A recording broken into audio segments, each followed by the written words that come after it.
Good evening, नमस्कार, स्वागत है। आप देख रहे हैं टॉप 5। 5 बजते ही हम 5 हाजिर हैं आपको बताने के लिए 25 खबरों का पूरा अपडेट। शुरू करते हैं आज का टॉप 5।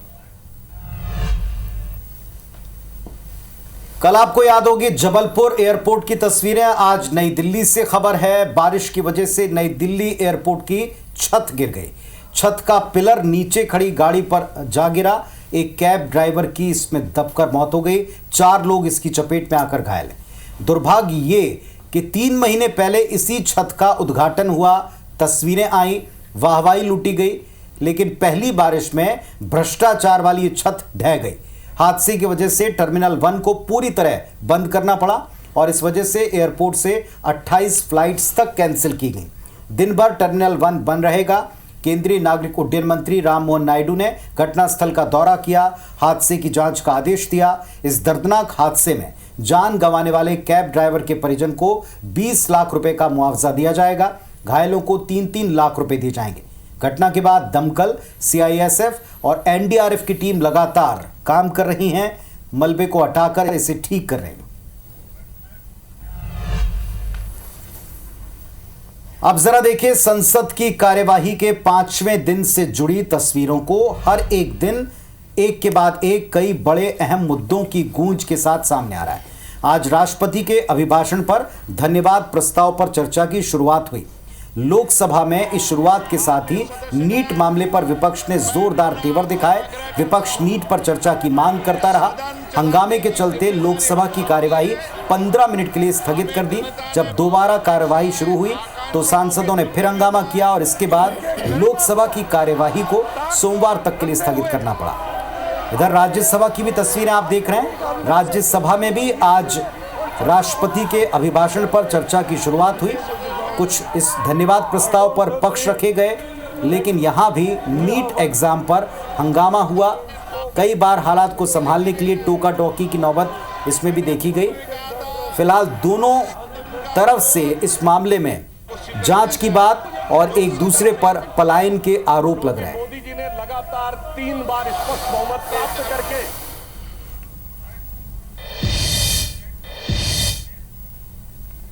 मैं रिक्वेस्ट करता हूं प्रधानमंत्री जी को कि ये युवाओं की इशू है और अच्छी तरह प्यार से डिस्कशन होना चाहिए, रिस्पेक्टफुली डिस्कशन होना चाहिए। हम रिस्पेक्टफुली करेंगे, आप भी डिस्कशन में ज्वाइन कीजिए, आप भी भाग लीजिए और रिस्पेक्टफुली, क्योंकि ये युवाओं का मामला है। तो हम चाहते हैं युवाओं को मैसेज मिले। घबराए हुए हैं, उनको ये नहीं मालूम कि क्या होने वाला है नीट में, तो पार्लियामेंट से मैसेज जाना चाहिए। उनको भरोसा मिलना चाहिए कि हिंदुस्तान की सरकार और हिंदुस्तान का ऑपोजिशन एक साथ मिलकर स्टूडेंट्स की बात कर रहा है। सर, कांग्रेस सांसद दीपेंद्र हुड्डा ने संसद की कार्यवाही पर बड़ा आरोप लगाया। कहा कि सदन में राहुल गांधी का माइक बंद किया गया। नीट पर चर्चा की मांग के दौरान माइक बंद कर दिया गया।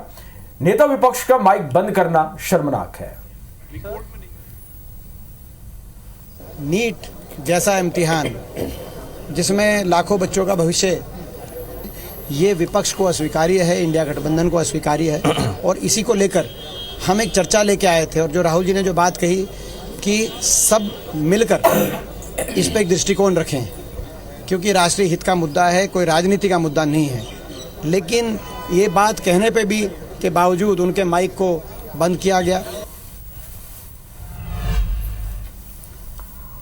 संसद में विरोध प्रदर्शन के दौरान छत्तीसगढ़ की सांसद फूलोदेवी नेताम बेहोश हो गई, जिसके बाद उन्हें आरएमएल अस्पताल ले जाया गया, जहां उनका इलाज जारी है। तो तस्वीरें हम आपको दिखा रहे हैं। राज्यसभा सांसद फूलोदेवी नेताम की आज अचानक तबीयत खराब हो गई। आपको बता दें, प्रदर्शन किया जा रहा था यहाँ पर विपक्ष की तरफ से और विरोध प्रदर्शन के दौरान वो बेहोश हो गई। आनन फानन में उन्हें आरएमएल अस्पताल ले जाया गया, जहां उनका इलाज जारी है। वो भी स्थगित करनी पड़ी। तमाम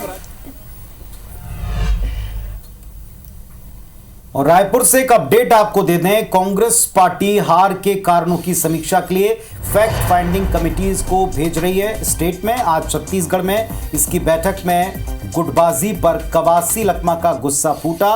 वीरप्पा मोइली समेत वरिष्ठ नेताओं के सामने ये गुस्सा जाहिर हो गया। बस्तर में हार के लिए गुटबाजी को लखमा ने जिम्मेदार बताया। अन्य नेताओं ने भी संगठन के कामकाज पर उंगलियां उठाई। रायपुर के नेताओं को कम प्रतिनिधित्व का मुद्दा भी उठा। महतारी बंधन योजना को लेकर मामला उठा। कुछ नेताओं ने माना इस योजना को हल्के में लिया, जिसका खामियाजा पार्टी को भुगतना पड़ा। तो आज कुछ बड़े अपडेट्स मिल रहे हैं। कांग्रेस पार्टी की फैक्ट फाइंडिंग कमेटी, जिसमें वीरप्पा मोइली हैं और साथ में अन्य दिग्गज नेता हैं, एक एक करके हर एक क्षेत्र के उम्मीदवारों से सीधे बात हो रही है। और बस्तर में हार के लिए गुटबाजी को जिम्मेदार बताया पूर्व मंत्री कवासी लखमा ने, जो बस्तर से प्रत्याशी भी थे जो हारे। तो बड़े अपडेट्स आपको दे रहे हैं। पार्टी के भीतर गुटबाजी, महतारी बंधन योजना को हल्के में लेना और साथ में रायपुर से जो नेता थे उनको कम प्रतिनिधित्व देना, ये 3 फैक्ट फाइंडिंग कमेटी के सामने फाइंडिंग्स रखी गई हैं, शिकायतें की गई हैं, कारण या वजह के तौर पर बातें बताई गई।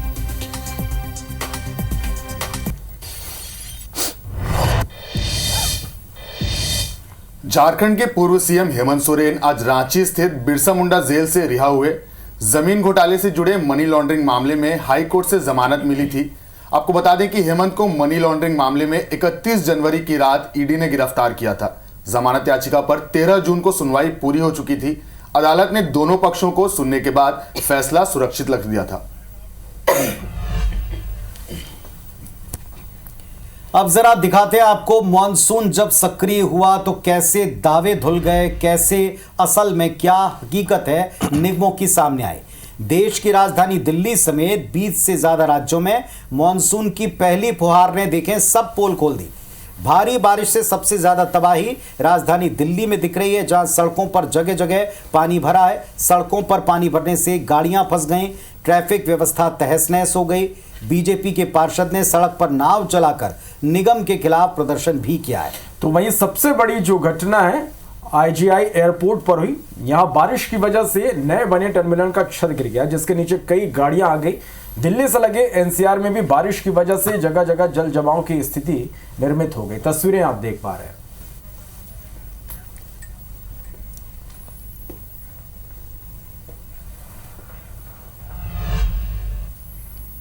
इधर भारी बारिश के बाद पूरी दिल्ली पानी में डूब गई है। दिल्ली के वीवीआईपी इलाके भी पानी में डूबे हुए हैं। राज्यसभा सांसद राम गोपाल वर्मा का बंगला भी पानी में डूब गया। संसद की कार्रवाई में शामिल होने जाने के लिए जब सांसद राम गोपाल यादव बंगले से बाहर निकले तो पूरा बंगला पानी में डूबा हुआ था। किसी तरह वो बंगले के गेट तक पहुंचे। बंगले में पानी भरने से रोकने के लिए रेत की बोरियां और बैरिकेड लगाया गया था, जिसे सांसद ने किसी तरह पार किया। लेकिन सांसद महोदय को कार तक जाने के लिए कार्यकर्ताओं ने गोदी में उठाकर ले गए। बता दें, राम गोपाल यादव समाजवादी पार्टी से राज्यसभा सांसद हैं। और इधर अंबिकापुर में बारिश में मैनपाट का नजारा मनमोहक हो गया। वादियां बादलों से ढक गई हैं, पर पार्टियों में बादलों की अटखेलियों का नजारा कैमरे में कैद हुआ है। बता दें कि मैनपाट छत्तीसगढ़ के शिमला के रूप में जाना जाता है और बारिश के समय मैनपाट में पर्यटकों की यहां पर संख्या बढ़ जाती है। तो पहाड़ों और बादलों की अटखेलियां आप देखिए, ये नजारा किसी हिल स्टेशन का नहीं है, किसी हिमाचल प्रदेश का या शिमला का नहीं है, बल्कि छत्तीसगढ़ का है, मैनपाट का है, जहां पर वादियां बादलों से ढकी हुई है। जो भी इस नज़ारे को देख रहा है मंत्रमुग्ध हो जा रहा है। बादलों की अटखेलियां आप देखिए, ऊंचे ऊंचे पहाड़ और उनके करीब ये बादल।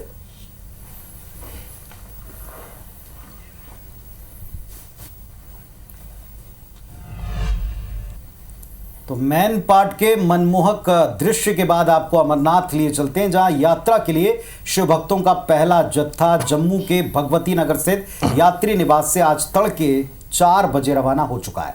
जम्मू कश्मीर के उपराज्यपाल मनोज सिन्हा ने पूजा अर्चना के बाद यात्रा को रवाना किया है। सभी यात्री त्रिस्तरीय सुरक्षा के बीच में कश्मीर में आधार शिविर पहलगाम और बालटाल के लिए रवाना हुए हैं। पहले जत्थे में 2000 से अधिक श्रद्धालु हैं। कल ये श्रद्धालु बाबा अमरनाथ के दर्शन करेंगे। उपराज्यपाल ने पहलगाम में अधिकारियों के साथ मीटिंग करके सारे प्रबंधों का खुद जायजा लिया है, निर्देश दिए हैं। ये यात्रा 52 दिनों तक चलने वाली है। डीआरडीओ ने एक और उपलब्धि हासिल की है। डीआरडीओ ने high speed expendable aerial target यानी कि अभ्यास के 6ठे डेवलपमेंट ट्रायल को सफलतापूर्वक पूरा किया। उड़ीसा के चांदीपुर स्थित इंटीग्रेटेड टेस्ट रेंज में इसका परीक्षण किया गया। अभ्यास 180 मीटर प्रति सेकंड की गति से किया गया, यानी 1 सेकंड में इतनी दूरी तय कर लेता है। इसकी सभी उड़ानें पूरी तरह से ऑटोमेटिक होती हैं। इसे लैपटॉप से कंट्रोल किया जाता है। इसका इस्तेमाल एंटी एयरक्राफ्ट वॉरफेयर प्रैक्टिस सतह से हवा में मार करने के लिए किया जाता है। Missile, jammer, platform, decoy, post launch recovery mode जैसे मिशन में यह कारगर साबित होता है। इधर सिक्किम में भारी बारिश हो रही है और इस कारण बाढ़ आ गई है। कई जगह पर तबाही की तस्वीर सामने आई है। सड़कें टूटी है, पुल ध्वस्त हुए हैं और लोगों का जीवन अस्त व्यस्त हो गया है। लेकिन इस कठिन समय में भारतीय सेना ने एक बार फिर अपनी शक्ति और तत्परता का प्रमाण दिया है। सिक्किम के डिक्चू सकलंग रोड पर एक पुल बह गया था, जिससे इस क्षेत्र के लोगों को बाहरी दुनिया से जोड़ने वाला रास्ता बंद हो गया था।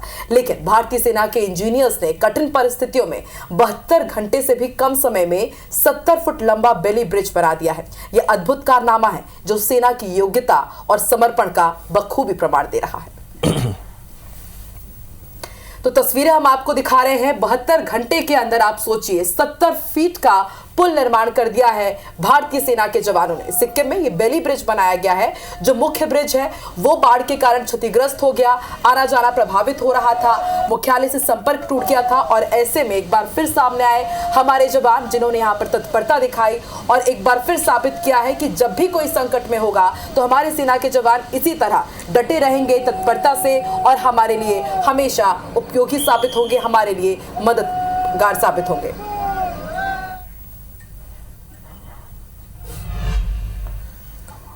नीट पेपर लीक केस में सीबीआई ने कार्रवाई की। पेपर लीक केस में सीबीआई ने 2 आरोपियों को गिरफ्तार किया है। 2 आरोपियों को पटना से गिरफ्तार किया गया। मामले में अब तक सीबीआई ने 5 राज्यों से 27 से ज्यादा गिरफ्तारी की है। वहीं मामले में एनएसयूआई कार्यकर्ताओं ने दिल्ली स्थित एनटीए दफ्तर में ताला जड़ दिया।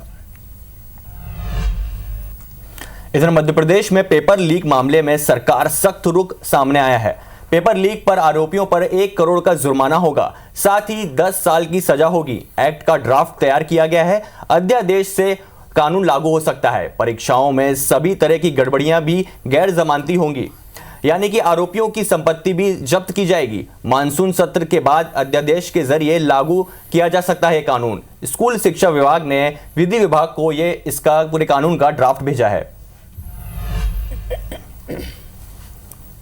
भोपाल में मंत्री नारायण सिंह कुशवाहा ने एक दिलचस्प बयान दिया है। उन्होंने कहा कि शराब पीने वालों को महिलाएं बेलन दिखाएं, शराब पीकर घर आने वालों को खाना बनाकर न दिया जाए।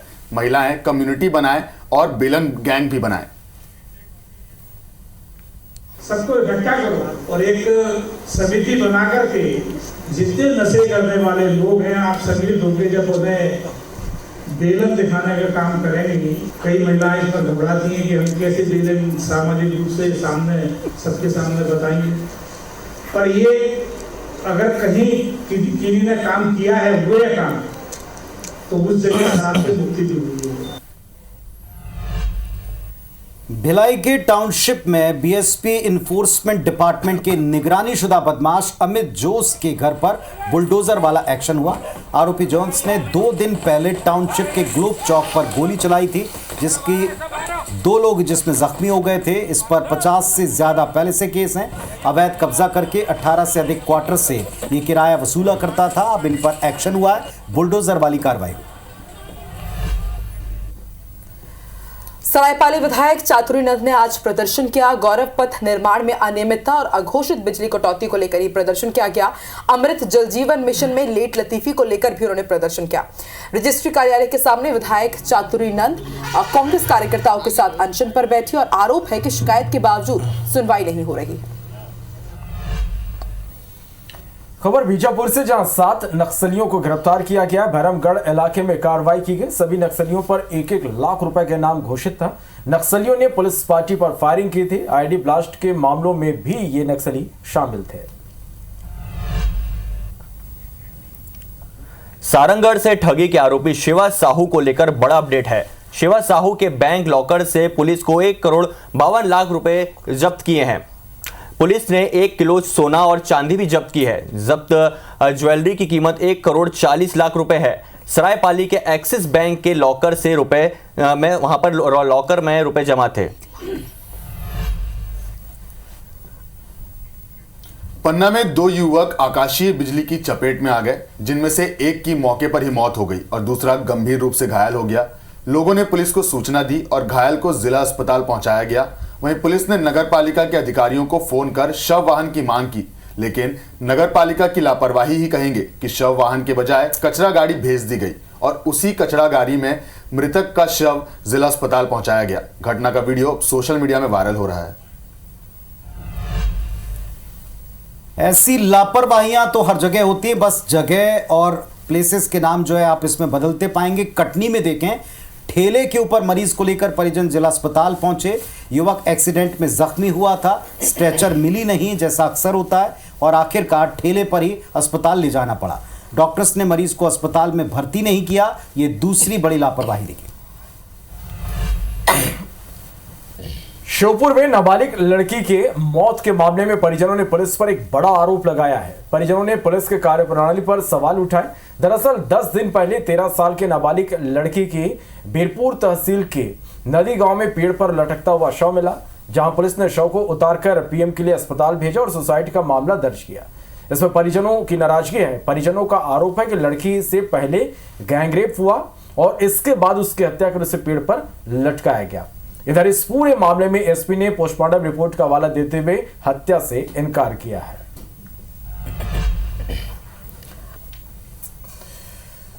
खबर सरगुजा से, जहां डेड बॉडी के साथ रेप करने का एक सनसनीखेज मामला सामने आया। यह मामला सरगुजा के उड़मकेला गांव का बताया जा रहा है, जहां आरोपी ने 25 साल की विवाहित महिला से रेप की कोशिश की और नाकाम होने पर पत्थर से उसके सिर पर कुचलकर हत्या कर दी। हत्या के बाद आरोपी ने डेड बॉडी से रेप की वारदात को अंजाम दिया और डेड बॉडी को मृतका के घर के पास फेंक दिया। पुलिस जांच में हत्या और हत्या के बाद डेड बॉडी से रेप की पुष्टि हुई है। वहीं पुलिस ने आरोपी रघु माझी को गिरफ्तार कर लिया है। वहीं पत्थल गांव के पतरापाली गांव में एक विवाहित महिला के शव को 3 दिन बाद दफनाने का मामला सामने आया। विवाद के चलते ये नौबत बनी थी कि 3 दिन लग गए। पतरापाली निवासी विवाहित महिला को एक अन्य युवक से प्यार हो गया। युवक के साथ कुनकुरी में रहने लगी। इस बीच महिला की तबीयत बिगड़ी, स्थिति नहीं सुधरी तो बेहतर इलाज के लिए अंबिकापुर ले जाया गया। इलाज के दौरान महिला ने दम तोड़ दिया। मृतका की डेड बॉडी को छोड़ उसका प्रेमी भाग गया। महिला के पहले पति ने अंतिम संस्कार से मना कर दिया। आखिरकार पुलिस को इस मामले में हस्तक्षेप करना पड़ा और फिर अंतिम संस्कार हो पाया। दूसरी तरफ मृतका के बेटे ने महिला के दूसरे पति कमलेश यादव पर हत्या के आरोप लगाए हैं। पुलिस अब इस प्रकरण की जांच कर रही है। अब छत्तीसगढ़ के अलग अलग जिलों से रेत के अवैध उत्खनन की खबरें जो आती हैं, इससे जुड़ी तस्वीरें देखें। प्रशासन लगातार इस पर कार्रवाई कर रहा है। आपको ये 2 तस्वीरें हम दिखा रहे हैं। चलिए, पहली तस्वीर जशपुर जिले के पत्थल गांव की, जहां IBC 24 की खबर का एक बड़ा असर यहां पर देखने को मिला। यहां चिलकिला में के माड नदी से लगातार रेत का अवैध उत्खनन जारी था और इस पर पुलिस और खनिज विभाग की संयुक्त टीम ने छापेमारी की और 9 ट्रैक्टर और 2 हाइवा को यहां से जब्त किया गया। वहीं दूसरी तस्वीर गरियाबंद जिले से है, जहां रेत का अवैध परिवहन करते एक हाइवा को जब्त किया गया। यहां ग्रामीणों ने स्वास्थ्य मंत्री श्याम बिहारी जायसवाल से मामले की शिकायत की थी, जिसके बाद यह कार्रवाई देखने को मिली है।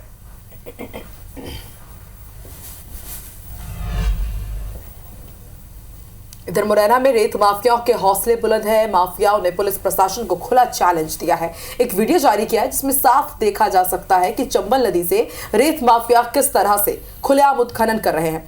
बरवासिन और कैथरी घाट पर अवैध उत्खनन हो रहा है। मामले पर वन विभाग और प्रशासन मौन है।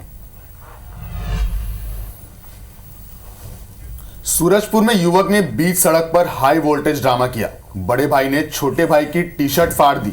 नाराज भाई ने ब्लेड से अपना हाथ भी काट लिया। सोशल मीडिया पर यह वीडियो अब वायरल हो रहा है। करजी चौकी क्षेत्र के दतिमा इलाके की यह घटना है।